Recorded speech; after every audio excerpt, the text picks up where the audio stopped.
بسم اللہ الرحمن الرحیم۔ السلام علیکم ورحمۃ اللہ وبرکاتہ۔ آج کے اس کمپیریٹیو ریلیجنس کلاس میں ہم جس کتاب پر تبصرہ کرنے جا رہے ہیں وہ تھامس واکر آرنٹ کی کتاب دا پریچنگ آف اسلام ہے، کہ جنہوں نے اس کتاب میں یہ بیان کیا ہے کہ دنیا بھر میں اسلام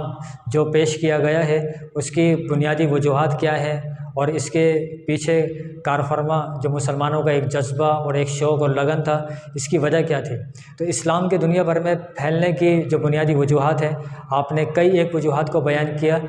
تو ان میں سے سب سے زیادہ مؤثر ترین، سب سے زیادہ بنیادی اہمیت کے حامل جس وجہ کو آپ نے بیان کیا ہے، تو آپ صفحہ نمبر 421 پر لکھتے ہیں: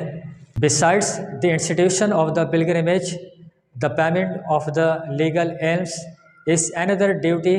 that continually reminds the Muslim that the faithful are brothers۔ آپ لکھتے ہیں کہ حج کی ادائیگی اور زکوٰۃ اور فطرات کی ادائیگی کے ساتھ ساتھ ایک اور ذمہ داری ہے جو مسلمانوں کو بار بار احساس دلاتی رہتی ہے کہ دا فیتھفل آر بردرس، کہ جو ایمان والے ہیں وہ بھائی بھائی ہیں۔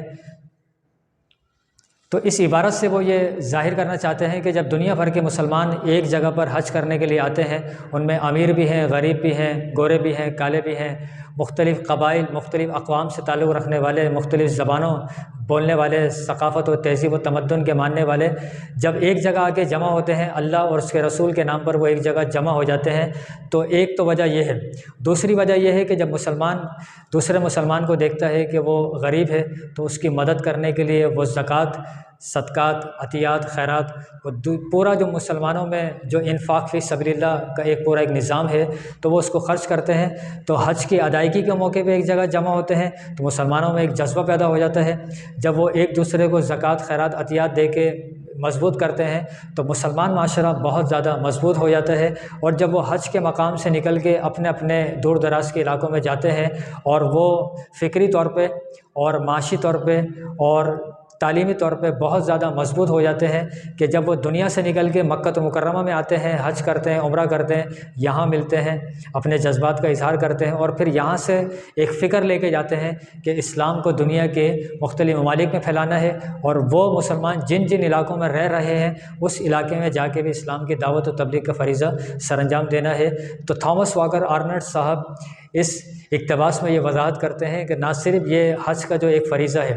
نہ صرف جو مسلمانوں میں سالانہ سطح پر جو صدقات اور عطیات اور خیرات جو دیے جاتے ہیں، اس سے ان میں یہ جذبہ پیدا ہوتا ہے کہ ہم نے اپنے مسلمان بھائیوں کا جو ہے وہ خیال رکھنا ہے۔ اس سے پھر وہ زیادہ سے زیادہ اسلام کی دعوت و تبلیغ کا فریضہ سر انجام دیتے جاتے ہیں، اور مسلمان معاشرہ جو ہے بہت زیادہ وہ مضبوط ہو جاتا ہے، ان کا فیملی سسٹم مضبوط ہو جاتا ہے، کیونکہ وہ ایک دوسرے کو سہارا دے رہے ہوتے ہیں۔